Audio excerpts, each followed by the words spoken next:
Hello, and welcome to another episode of But Why, the podcast that's all about digging into big questions and tricky topics via honest conversation. This week, we're going to be looking at boundaries, and I'm joined by Zoe Blaskey, who is the founder of Motherkind, a self empowerment platform for modern mums.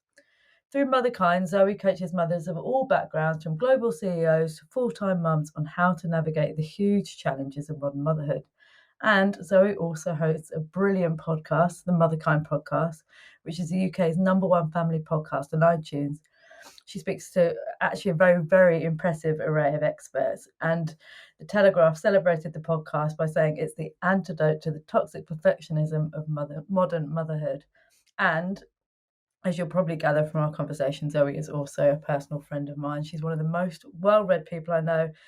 And I was trying to find the language for this, but you're very emotionally developed. You're always like doing stuff. And then a few years later, I kind of get to those same milestones. I'm like, oh, that's what Zoe was on about. I get it now. So without further ado, how are you, Zoe? How are you really? Yeah, I'm okay. I feel a bit nervous. I've not been a guest for a while. And so I just noticed my heart's beating a bit and I'm thinking, that sort of mind blank. Yeah. So I'm just noticing that. I'm just noticing that and just kind of thinking, well, of course I feel like that because I'm used to asking the questions as opposed to answering them. So that's how I am really. That's really interesting because I was wondering whether you'd feel it. There's it's easier going into being a guest because you haven't had to do the prep. But I'm imagining with our personality types and your personality type, actually doing the prep, as in literally having some notes in your hand, is sometimes an easier place to be, right? I love doing the prep. I mean, you said I'm well read. That's kind of why, because I have these guests on who, like you, amazing guests, but sometimes they'd have read like written 5 or 6 books, and I'll read them all. So Will I you just, really? yeah, sometimes, not always, but I love, I love sort of depth.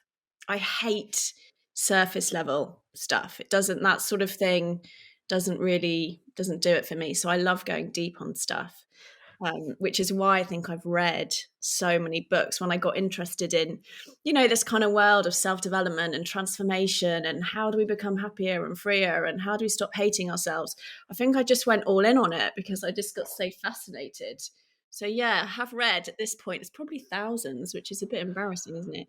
Oh no, Zoe, don't be embarrassed. I think this actually, I've just done a post about this on Instagram in relation to exercise, but we're always taught to pretend that we hadn't revised for exams, that the cool thing to do is to say I'm unprepared. And a bit like with exercise, oh, I'm not really trying that hard, or any kind of hobby.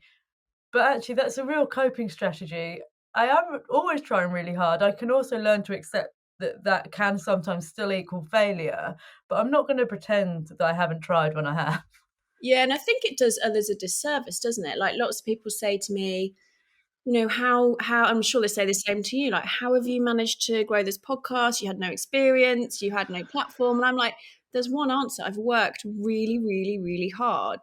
And I think sometimes people aren't always, particularly in the world of Instagram, like people aren't always that honest about that. And I think that just does everyone a disservice, doesn't it? Because then people think, well, maybe that, if I don't work hard, maybe I could get that. But that's not my truth. My truth is everything good has come from me basically focusing and grafting on it. Yeah. Grafting. Hard. Yeah, again, I've said in the same thing, graft beats talent 9 times out of 10. Yes, you have people who are truly gifted, but even someone who is gifted at podcasting or interviewing, you have to work out the technology. I'm sure there would have been interviews where they've had mind blanks or they don't gel with somebody. And yeah, yeah, talent, very few people are very gifted at things. And yeah, lots of us, all of us have the ability to graft. Yeah. And I think it's actually passion, isn't it? Like I often say, passion trumps experience because for what you and I do, there are way more experienced people, people with way more. But I like you, I just have an absolute passion for it. And I think when you've got that, it kind of rides me through. It rides me through the challenges of it. And I think it's really important. There's also such a vulnerability in trying at something. One of my coping methods was like, I'm just not going to try so Mhm. hard. And then if I fail, that will be my, oh, well, I failed because I didn't try so hard. And I think there's such a courage actually and a vulnerability in saying, no, I'm going to try my absolute best at this. And I'm going to keep trying my best. And I'm going to fail 1,000 times, but I'm going to keep trying. Yeah. That's what doing a weekly podcast for 4 years has really taught me, is like, I have failed so many times in so many ways, big and small, but I've just kept showing up. And I think that that's what vulnerability is and courage is. To go Um, again. to just go again and get a shit review and go again and, totally mess up or delete the recording and go again. It's just, Yeah. that is courage and vulnerability. But for me, that is because I care. If I didn't care, or if I was being paid to do this job, like for someone else, there's no way I'd still be doing it. It's because, and there's a genuine part of me that wants to, be of service and help others, and a real genuine, that's my core sort of desire, really. So that's what keeps me going. But yeah, you're right, bloody hard work. Do you think, I'm going to get on to the thing we're going to talk about, do you think, I'm wondering whether there is any more nerves attached because of our relationship, because you're coming in here with a personal and professional relationship, or would it be easier if it was very obviously work? No, I don't think so. I don't think Not that I'm so. going to say anything awful because I know you, but you know what I mean. I sometimes, yeah, when I've interviewed good friends of mine before, I tend to get this massive pang of vulnerability afterwards because I'm like, oh, did I interview them as Clemmie, me, their mate, or did I interview them as my work me? And even in my work, I'm showing up as me, but it's like, oh, there might be those those levels might be slightly different. Yeah, it's interesting, isn't it? I experience you as quite an authentic person. So whether I'm listening to your podcast or I might be talking to you as a friend, I don't experience a massive difference between Good. those two people. So I think that's interesting. I think the nerves also are just because I care.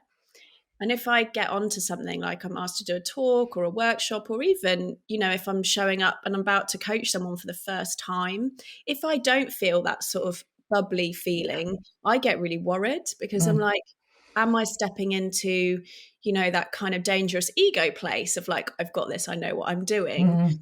mm, Which for me, I'm a perpetual learner. So I get really worried if I sort of think I've mastered something, to be honest, because when I go there, that's when I do make more mistakes. And, mm, I can have a tendency to feel, sometimes, like an old coping tool of mine was to feel like I had something nailed and there was nothing left for me to learn.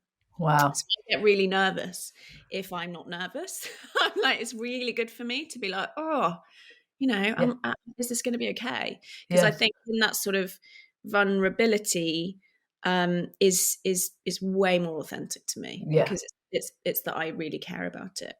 Yeah, someone once said to me, it's when your body, if you feel a bit of that as your body preparing or your mind preparing to bring it, like its A game, you've got to have a transition. If I just strolled in here, yeah, as if I was about to phone you as a friend, then that would be wrong because I'm trying to hold a load of stuff in my head and you're trying to hold a load of stuff in your head so that it is something great. But that's really interesting yeah, if you think you've nailed it, something's probably a bit amiss because actually no one, as we well know, no one's ever nailed anything. So Yeah. Well, then something what you're really saying is I'm unteachable now. yeah. Very, very, very dangerous.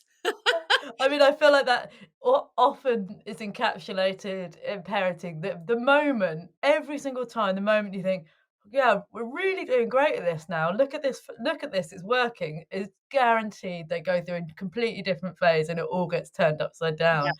absolutely. I mean, I'm always like teacher, student, teacher, student, Yeah. teacher. Like I'm always just doing that. And I'm always, um, learning and trying to learn, because everything, as you say, keeps changing, whether that's in life, parenting, our external world. Um, yes, I think the moment I think I've got something sorted, it's not an ideal place. No, something's wrong here, which is, yeah, tie yourself in knots in some ways, but I know exactly what you mean. So for the listener, we're at a bit of an unusual situation in that I often book guests with a subject in mind, and then I knew with Zoe that there was several things that she could talk about, so I asked her what she would choose. And she picked the topic of boundaries, which is really interesting to me because actually, maybe as per my introduction, I feel like this is something I'm really, really only beginning to get under the surface of. When you say boundaries or you think about boundaries, tell me what's in your mind.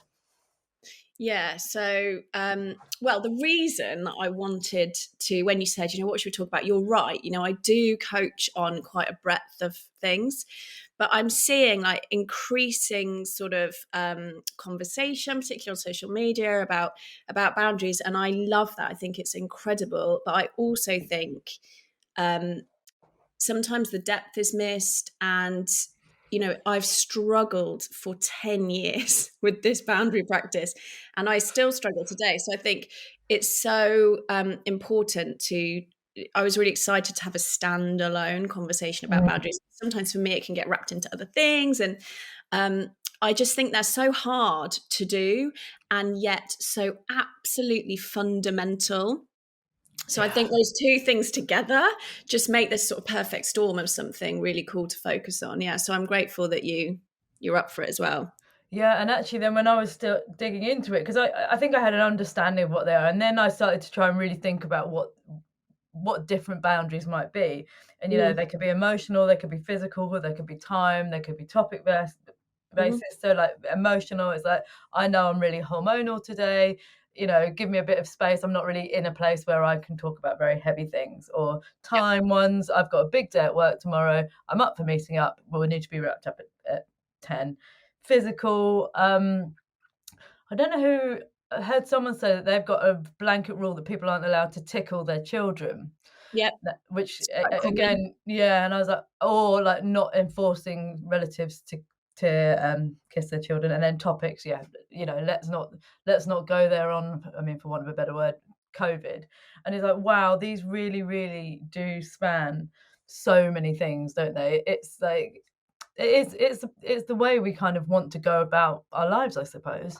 Yeah, that's it. That's how I define it. There are tons of definitions of boundaries out there, but I guess one of my passions is like keeping things really simple. I have a very simple brain, and I have a brain that needs to learn things over and over and over again. So I have to keep it really simple. So for me, boundaries are how we decide what works for us, like what's okay Mhm. and what's not okay. And I think it's also understanding that we're responsible for our own behaviors and our own actions, and other people are responsible for that. So I sort of think boundaries are actually the basis of great relationships with ourselves, and others, because the boundary examples you gave there were all examples of external boundaries, which by Mm. far the most talked about, and I think probably the more sort of complex.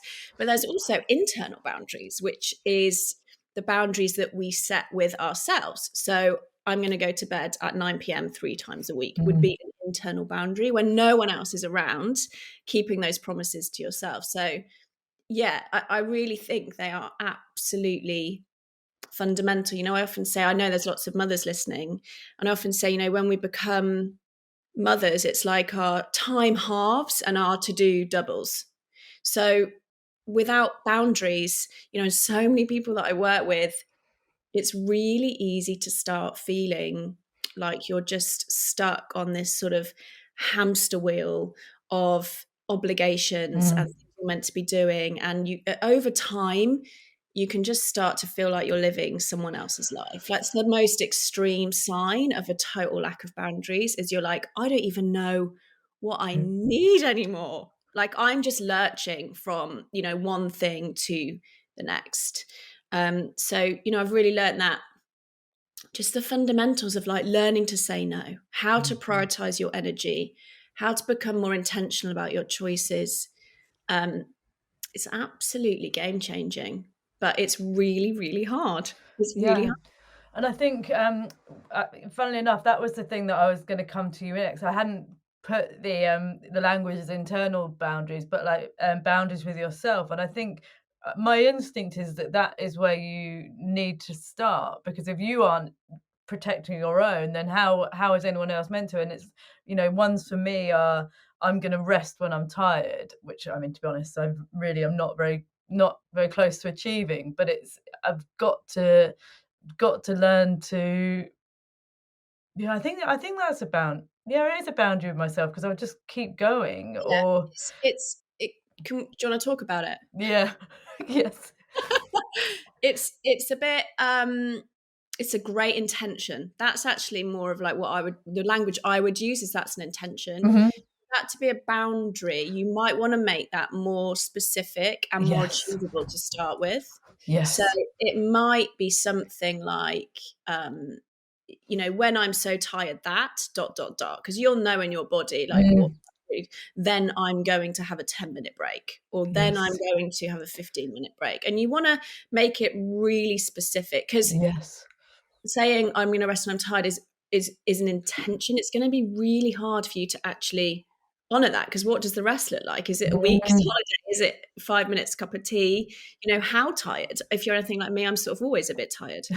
Um, so, it's like you want to get really specific about what that is and start really small. Mm. So important. Like, start really small, start really achievable so that you can build up that muscle of like, when I say something, I can trust myself to do it, because that's Yes. going to build your esteem. That's going to build your relationship with yourself as someone you can trust. That's so true. Because yeah, and if there's anything vague, which an intention is, which isn't, not to say it's bad, but it's, yeah, you need that action consequence feedback loop for it to begin to become something. So yeah, actually, it's better that I will go to bed at 10 p.m. because I'm hoping to get 8 hours sleep. That will make, that will make me, rather than getting to the point where it's a bit fluffy. So that's so true. Yeah. But that's, And then yeah. you can witness what's really cool is you can then, with that example, like I'll get to bed at one of my boundaries that I am quite good at is 9 p.m. bedtime 3 times a Wow, week. well done. Mm. But what's interesting then is to notice. I just notice, because I think kind of setting the boundary and defining what it is, and we can get into all of that, is really important. But so is noticing what you notice about what happens when you don't do it, or when you first try to do it, because that's when loads of interesting programming, I call it, might come up for you. So, with my 9 p.m. bedtime thing, sometimes I'll notice it'll get to 9 and I'm still scrolling maybe. Mhm. And I'm like, why am I doing this? Why am I doing this? And it's just super powerful to then actually look at, why am I doing this? Yeah. Normally it's something that I'm avoiding, or maybe I'm nervous about sleeping for some reason, or there'll be something there that will give me some really interesting information. So it's kind of setting the boundary, but also noticing what you notice. Try not to judge yourself, because it's going to give you tons of information. Mhm. When you start to set boundaries with others, like when I first started to set them, the guilt that I would feel was just like almost unbearable. And Mhm. when I first started doing it, I would often go back on the boundary. So I'd say a Yes. boundary like, oh, I'm really sorry, I'm not able to drop you home tonight, for example, because I'm sober, for people that Yeah. don't know. So I'm always the one that's driving. Oh. Drop you home tonight, and then someone would go, really? It's only 5 minutes out your way. Come on. And I'd go, yeah, you're right. Because I would feel so. What I started to notice is that guilt that I would feel, or that inability to honor, my limit, was really all about my esteem. And Mm. you can learn so much by just witnessing how you operate when you're trying anything new, actually, but particularly setting boundaries. It's so interesting what you're saying, because I am a fan of an early bedtime, and if I try and do it, like as you're talking, the voice to myself is, "Oh, you're really boring," and it's just like no one else cares what time you're going to bed, like on a weeknight. But I go into this kind of, yeah, self criticism basically, and the same. Whose voice is that?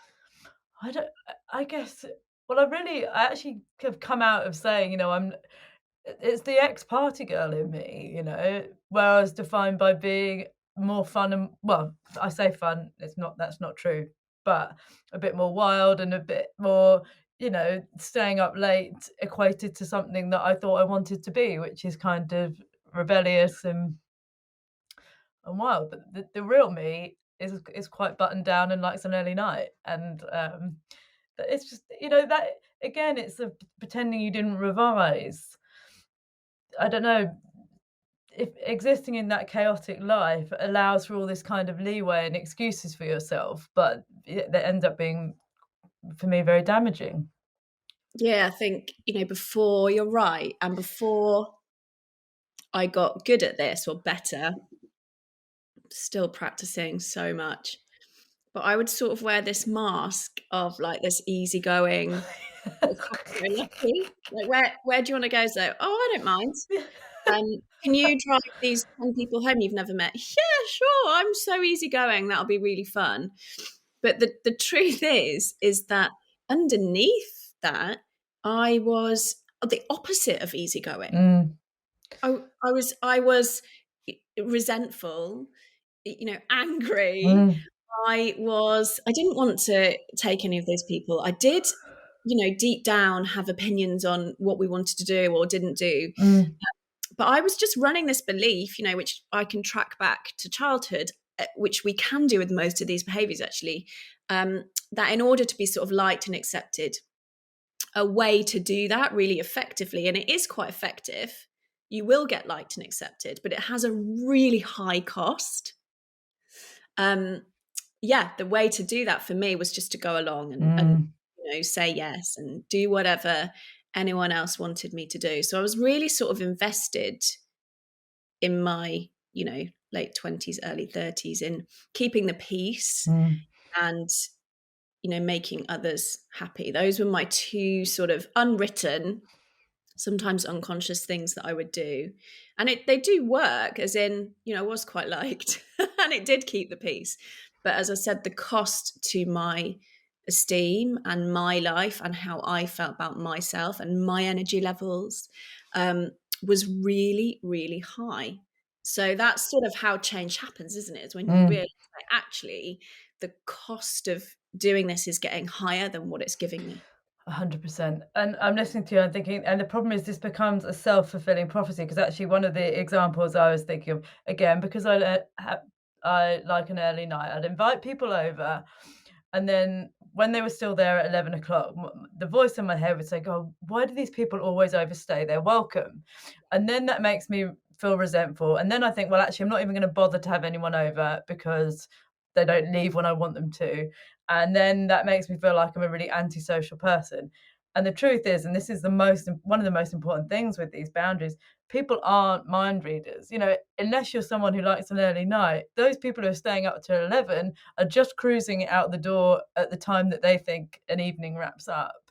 And they have no idea that every time that they've done that, that has felt like a violation to me and a kind of, why aren't they thinking about me? But they had no idea that I was hoping they'd leave at 9:30. Yeah, exactly. Yeah, I mean, I often say we don't have glass heads. Like, I think it would be amazing if we did and everyone could see, or maybe not actually, but that sort of thing. Like, our needs are our needs. And this is where, responsibility comes in. And one of the ways that I help people unpick where they need boundaries is actually where they feel resentful or taken advantage of. So that is like a brilliant example, Clemmie, because it's not actually on those people to mind read you. It's on you to state that boundary. Yeah. Because chances are most people, not always, but most people would not want to be doing something that would upset someone No, that they not to their mates. Most people, yeah, to their mates, right? Most people would want you to say, actually, I'm really tired. Love you to come over. Come a bit earlier. Come at 6:30, 7. We'll eat. We'll but I would love it. I do need to get in bed by 9:30. Most people would rather that than you be sort of silently seething Yeah. about their behavior when they had no idea. So there's something really freeing for all relationships. This is why boundaries are so important for healthy relationships. And they can make relationships feel more intimate and more safe and more vulnerable because you're being true to yourself, as opposed to sort of showing up in a certain way to be liked, not to ruffle any feathers, but behind closed doors, you're feeling, really resentful, and not many people would want that. It's like when clients of mine struggle to say no, like to a coffee on the school run or something. One of the mums is like, come on a coffee. And they'll go, okay, because they don't want to upset the person. I'm like, how do you think that person would feel being at that coffee knowing that you didn't really want to be there? Like most people would rather someone not show up than show up resentfully, Yeah, show up not really wanting to be there. 100%. And then if you actually said, really, I'd like to get straight home and get back to my desk. I've got an inbox that is bothering me. How about we do this coffee before the pickup when I will have got through my working day and I'll enjoy it? I mean, yeah, but the thing is, what we're taught, or what I was definitely taught, is expressing your needs makes you a troublemaker or difficult, or you know, and it is what the point of boundaries is. You can't enforce things on other people, but you can tell them what's right for you. Yeah, exactly. Exactly. That's it. You don't set boundaries to change someone. It's really important because I think sometimes like boundaries can be a bit weaponized. Like, Yes. I'm going to say this to control you. That's absolutely not what you want to be doing with a boundary. And in fact, when I'm setting boundaries, I never use the word boundary because it No. sounds a bit therapy. It sounds a bit sort of, affronting, doesn't it? So, yeah, when we set boundaries, we set them for ourselves. And when we set them, you want to be using, just like you did in that example, Clemmie, I language, like I have an inbox that is too full. I need to get to bed at 8 Mhm. o'clock. I find it really hard when you say that. It does this for me. Because when you use the I language, what you're doing is taking personal responsibility, which is what we were talking about. So yeah, we don't use boundaries to punish. We don't use them to change someone else because we can't, obviously. We use them to take more ownership and to be more truthful, to get our energy back, to listen Mhm. to our own needs. Um, yeah, but it's a really important point. It's really important because I think Yeah. some people use it as like, I'm going to set a boundary with you. And that would, if someone did that to me, that would trigger the hell out of me. I'd Yeah. hate it. You're gonna get a defensive response back. Remember, like communication is taken in the energy with which it's given. So if you come at someone Mm. with a really strong sort of, I mean, it depends, but typically you're not going to have to set a really strong, hard, fast, aggressive boundary because what you'll get back is the same Yeah. energy. Energy will match it. So yeah, we can set boundaries like really lightly with Mm. humor, with love, with compassion. Yeah. It doesn't have to be this sort of big, heavy, thing, but it is important to set them not in an argument. Mm. Never going to work well, because when we're in an argument or things are heated, we actually can't get to that sort of, our cognition is really low, so we're not going to be able to communicate in a way that we want. Chances are the other person's not going to hear it anyway. So you don't want to be setting boundaries when you're in the middle of an argument. You No. want to be sort of taking a bit more time to reflect on it and do it when things are a bit calmer. Yeah, I think there's a few things to pick up on there. I've had I think it's Brene Brown, or maybe it Yep. was Glennon Doyle, who talk about how not to be scary when you're scared, which is Yeah. like a huge. I had an amazing conversation with a guy who said to me, "Clemmie, why are you so angry today?" And it was really powerful because I wasn't angry. I was very sad about something that had shifted some, and I was like, wow, you have done me such a favor by feeding that back to me, because now I know that I'm presenting as angry when I'm actually feeling very sad. Mm. And if the situation we're talking about and the boundaries being violated does make you feel threatened and vulnerable, though you're feeling scared, in my case, I think I can come across as very threatening. And as you're saying, any intention set with that energy behind it, or any conversation set, will only be reciprocated for that, and it can then become just a fight, really, a fight for control. When if you can come at things, often I think really preemptively. I'm thinking about Christmas. For me, that always just sends all kinds of things going. But if you can try and talk about Christmas way in advance, when it doesn't feel like a very loaded thing, then hopefully, yeah, you can set your boundaries in the most neutral way possible. Yeah, exactly. You want to be creating a bit of space when you feel okay ish. Yeah. um to ask yourself some questions about boundaries, or to notice, where you might need them. The problem is, of course, is most of us are so sort of busy, and Yeah. our days are jam packed. So it's really powerful just to take, like 10 minutes, 15 minutes, a couple of times a week, just to, ask some questions. Where do I feel really resentful? Where do I feel all my energy is going that I don't want it to go? Mm. Where do I feel annoyed at someone? What do I wish I could say that I can't? Yeah. Just some really, really simple but powerful ways that you can start to dig into it. Because the kind of risk is that if we don't do that, it's almost like taking the needle off the record player. If we don't do that, it's just going to keep, Yeah. nothing changes if nothing changes. It's Mm. just going to keep happening. And actually, if you're stuck in that sort of boundaryless behavior, as I was for years, it kind of downward spirals and gets bigger and bigger and bigger and bigger, and you don't want that. So it's really cool just to take a bit of time and think, instead of putting on that box set, or scrolling Instagram, just grab Mm. a journal or whatever, or scrap of paper. Just jot down, like, where do I feel Mm. that I'm giving my energy that I don't want to? Where do I feel resentful? What would having more boundaries in my life give me? When I think about boundaries, who immediately pops into my mind? Simple questions that you can ask, and then you can start to think about, okay, well, what would be this most small and simple boundary I could set around that? Like, loads of people will come to me and they'll be like, my mum-in-law, she's always just dropping in unannounced, and and I'm like, okay, I hear that, but we're not going to start there, because No. that's a really tricky one. It's emotionally charged.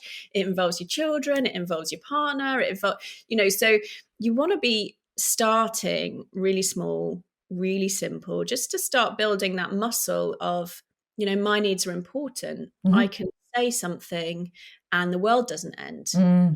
Say something, I can feel really excruciating guilt. I want to take it back, but I can hold that boundary. And you're teaching your nervous system, actually, Mm. that you can do it. So often with clients, I'll ask them to start, like, next time your meal is cold in the restaurant, or you hate the haircut, or the barista makes your coffee wrong, that's where to practice.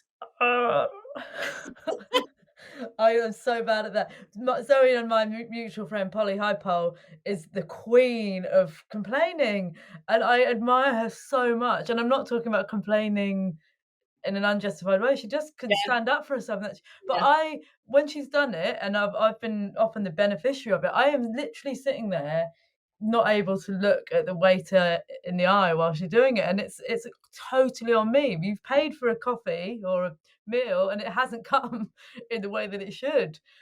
But yeah, it shows how like you want to just fall in line and not ruffle feathers. yeah, exactly. Well, what you're really saying in that moment is how this guy or this person that I've never met feels about this is more important than how I feel. That's really what you're saying. Yeah.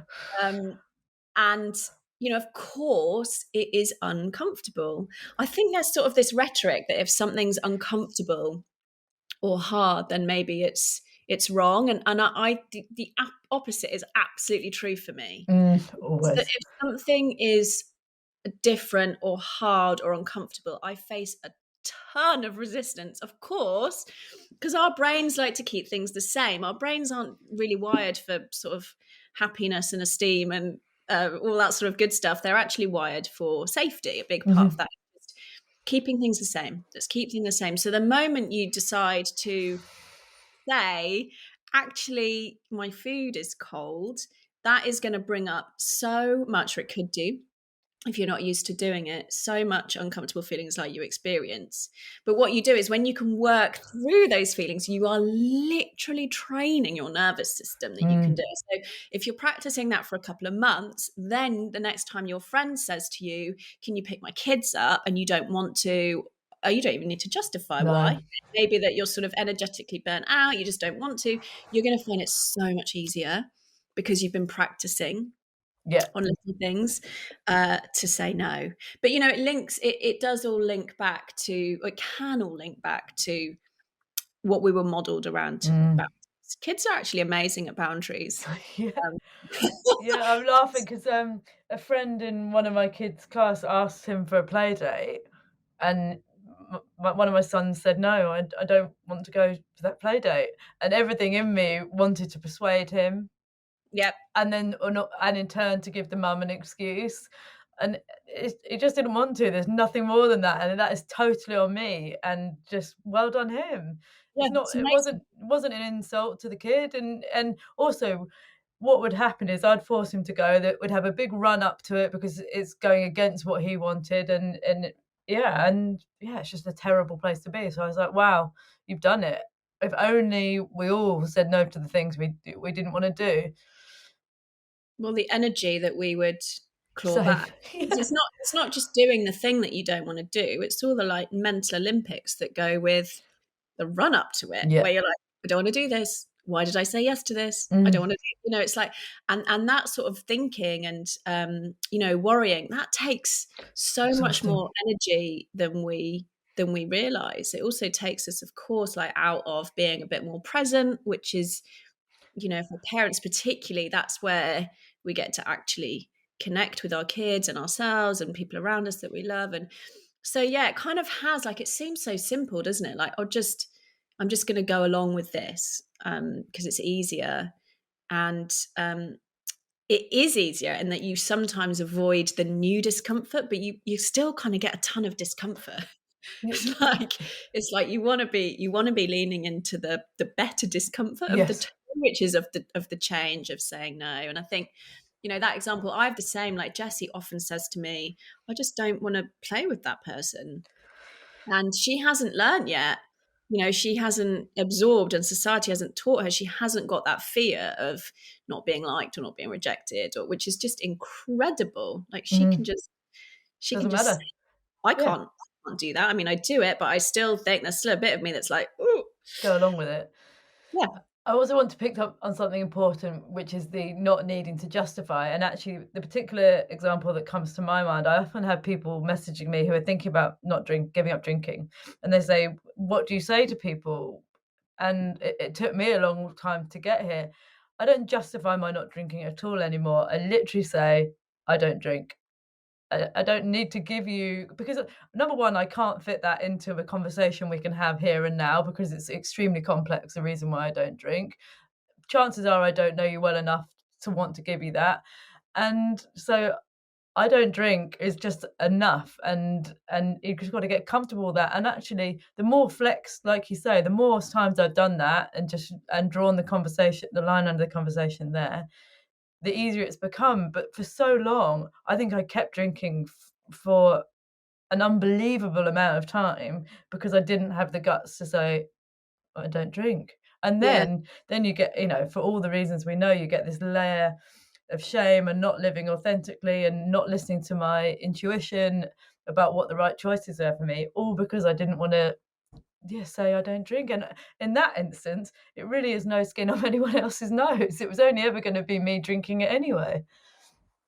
Yeah, it's interesting, isn't it? And I think, what I noticed with this is when I wasn't sure myself. So, that thing where I Mhm. was talking about with the boundary, like, communication is met at how we deliver it, always. Mm, So when I wasn't sure myself, that's when I would get the, "Oh, just have one." Like, "Oh, come on." Because people are just picking up on my uncertainty and my yes, there's a boundaries. They're like, "Well, chink. there's some wiggle room here." Mhm. Same with parenting, right? The moment Yeah. kids there's some wiggle room, we all know what happens. So, the energy just with how you said that, like, "I don't drink." There is no wiggle room there. Not many people are gonna come back to you with, like, "Oh, just have," because the communication is clear, it's clean, they can tell you mean it, they can tell, there's some real authenticity and strength behind how you're just saying that really Mm, clearly and really clearly. And I think that's when, that the way that we deliver these messages and the confidence, and as you say, mm, it takes time to build that up, and it doesn't mean that you're not available, or I wouldn't be available to support someone. I might say, if you're really curious, like, be mm. really have a chat with you about it, but, you know, not here and now. Yes, exactly.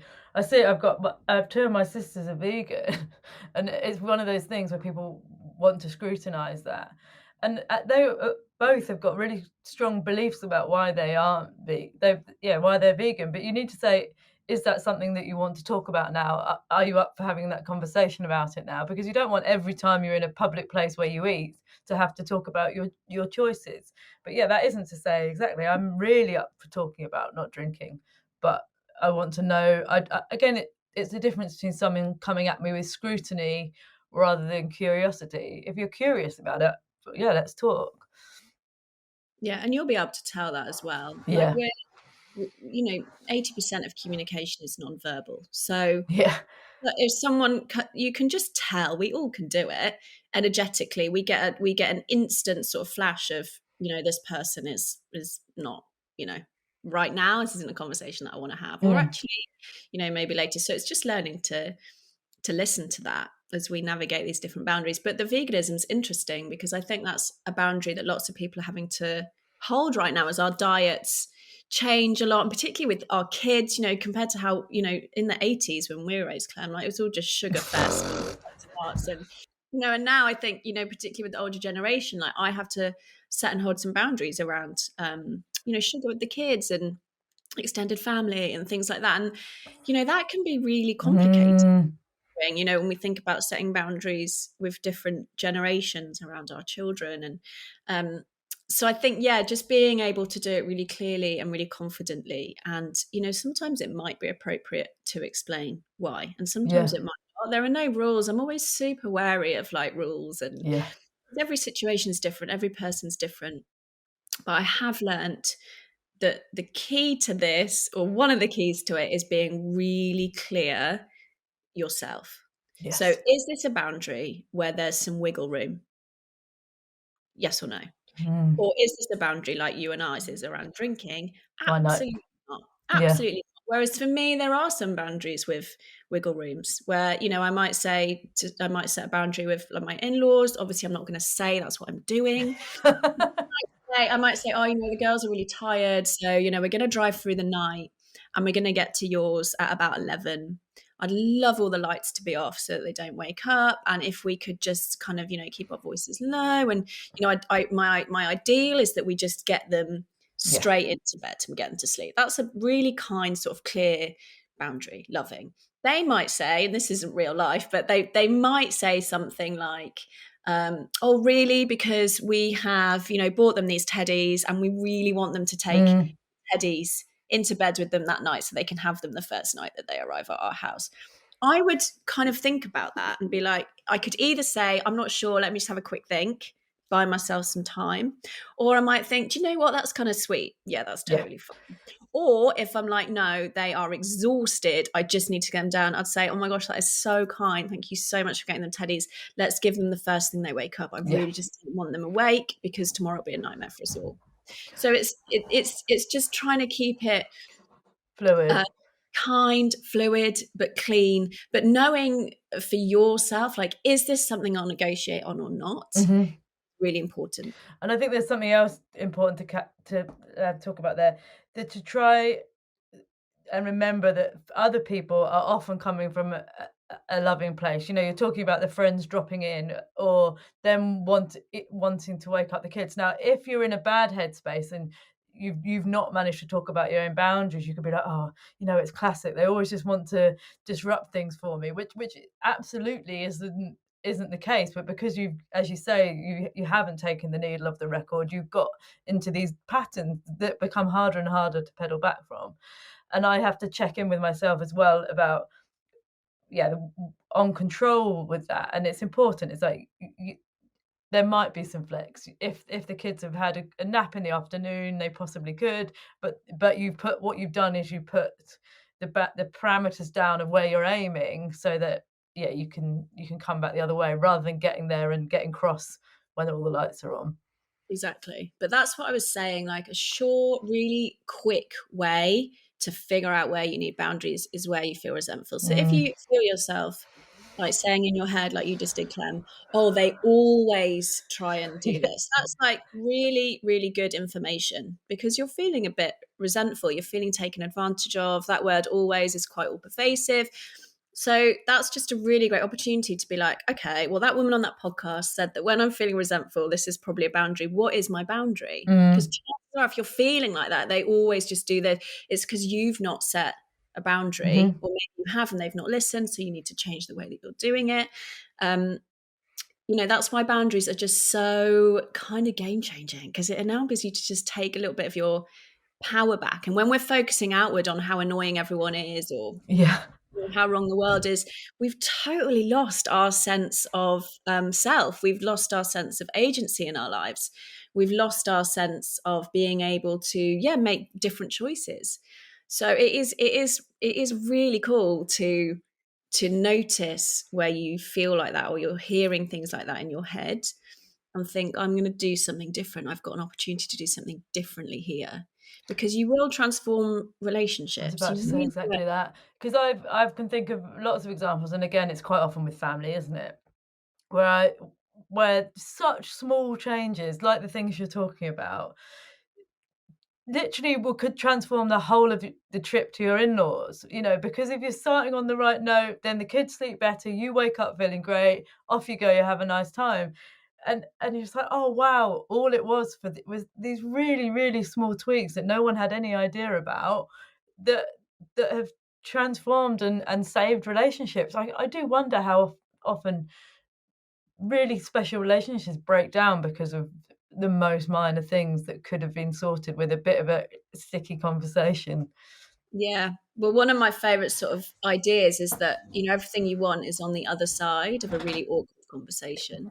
So true. And it is awkward because it's different and it's hard, and it just is. But discomfort, I'm coming to learn, is just part and parcel of, a really good, happy life. It's Yeah. just part of it. It's just being that willingness to put yourself in that discomfort to do something different, to get something different. So yeah, basically awkward And the conversations. ones.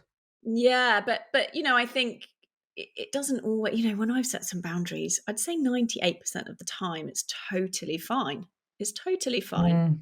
Sometimes not, and that's okay. I can handle that too, with taking space, saying I need to come back to you. Let me think about that.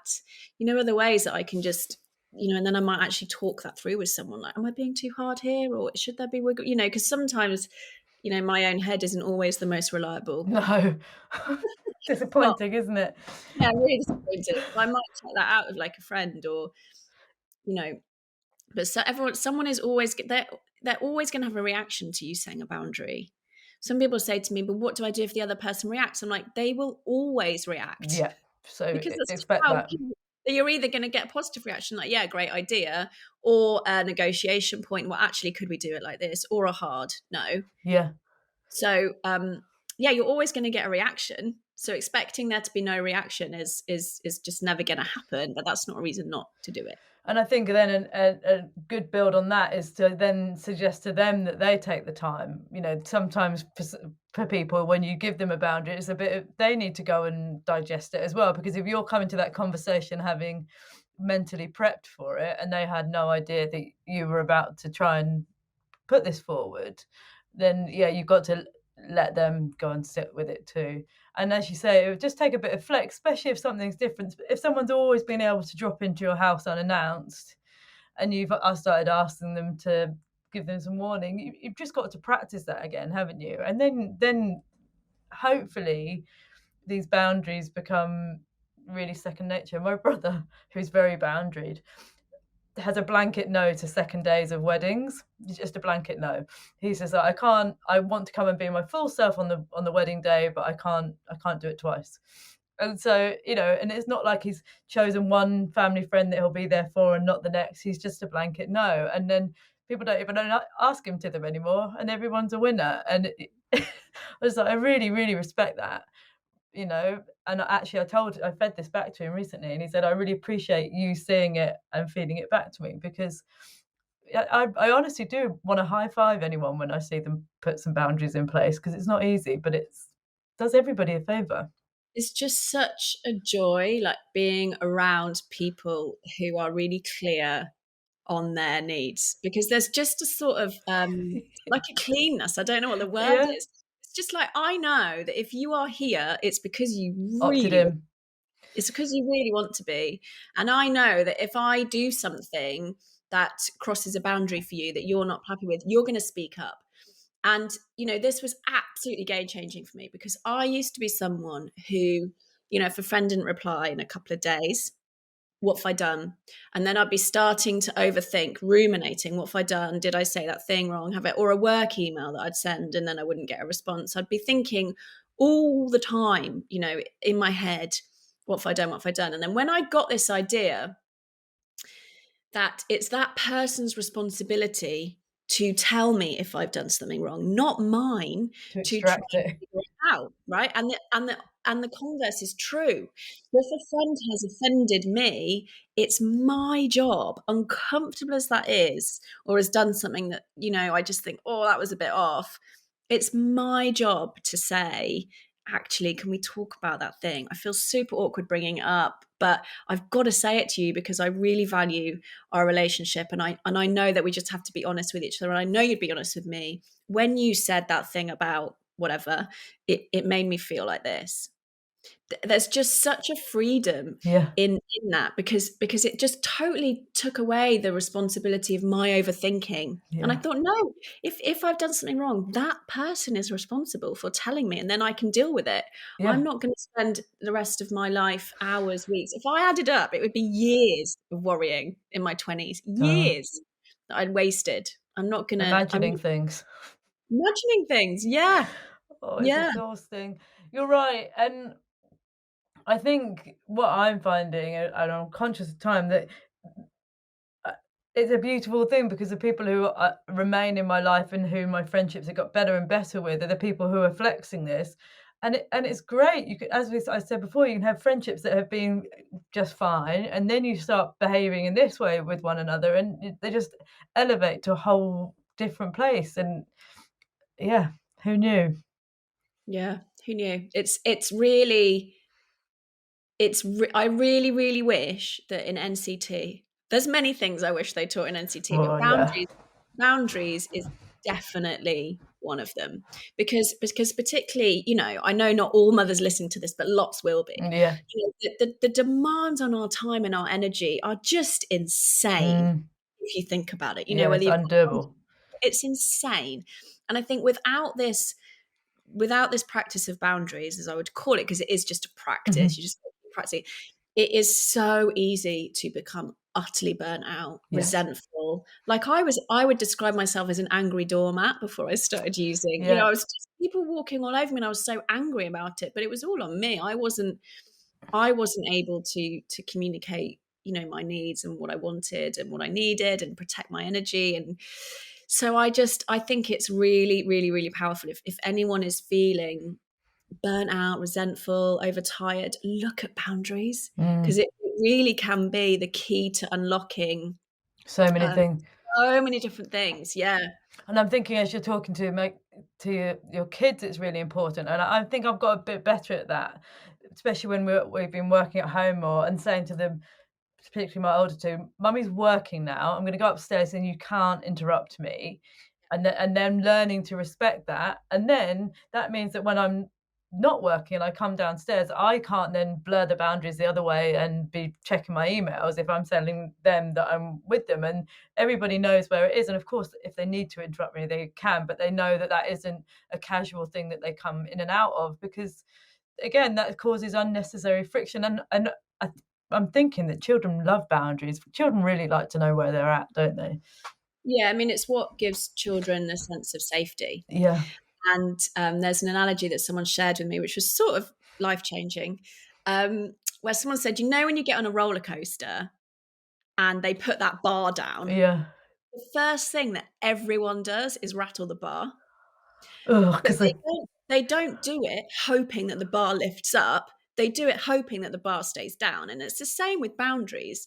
When you set a boundary with child, the first thing they'll do is rattle the bar. The first thing they'll do is try and challenge the boundary, Mm. not because they want you to change the boundary. I mean, they do, but not really, you know? Yeah.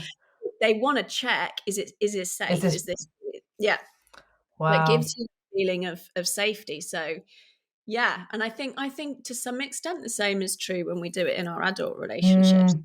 People might, particularly if in the past, if you've been the sort of person who said something and gone back on it, and you've been a bit Flaky. flaky in that way, like people may test, like, does she really mean it this time? Mm. Like, go on, just one, or go on, it's not that far, or please, you said you would. It's just rattling the bar. You can make you can make that relationship feel really sort of secure and safe, and by just saying, no, I'm really sorry. I I just mean, can't do it. my main takeout from this is that I'm really, really gonna be better at saying if I get a cold coffee. I literally don't know if I've ever complained about any food I've ever got, and I've definitely had some bad What's the moods. fear? It's making a scene is the voice that comes into my head, and a real get what you're given. Now, I'm from a big family, so and I do get it. If one person started rocking the boat and that would descend into mayhem quite quickly. So, but it's not. Yeah, it's absolutely completely ridiculous if you've paid for something and not got it. So that's going to be my first flex towards a boundary. Thanks to you, Let Zoe. me know how you get on, and I'll get a watch hot out. coffee. Watch out for baristas of Peckham. I'll do it in the most British way, though. Like, I'm terribly sorry. It's definitely my fault. But could you? It's my fault. I must have ordered the wrong thing at the wrong time, but this is cold. Oh, so we could actually talk for all day, which we can't, but it's been really brilliant. It's a lot of stuff that I'm beginning to figure out for myself and haven't quite got there, but you realise that it really is very, very fundamental, isn't it? Yeah, it's important, because otherwise the risk is that we just lurch from one person's demands to another, to life's demands, and we just don't get the enjoyment that we Mm, all deserve mm. out of our lives, like because we'll start to feel just on this sort of resentful hamster wheel, and that's just horrible. I've been there. It's horrible. Yeah, and I think, that the resentment as a red flag is such a useful tool, and resentment is about one of the most toxic things that can seep into your life. I really believe that it destroys things. It quietly destroys things.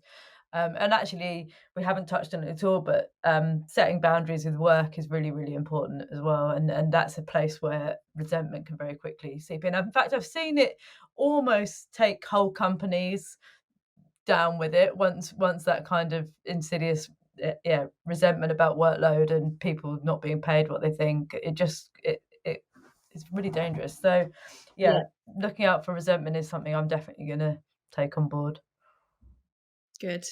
I've um got lots to say about work as well. Well yeah, done. it's a whole different it's a whole different kettle of fish, but all Yeah, these things translate. I think who you show up at work is who you are in the rest of your life. We've all been told about these work versions. Anyway, it's a whole different chat, so I'm not going to do that. Three things before we go. Two things actually. Where can people find you if they want to check out more of you? so main thing that I do is the podcast, Motherkind podcast, everywhere that you would find a podcast. I also do group coaching where we really dive in together into boundaries as one of the weeks.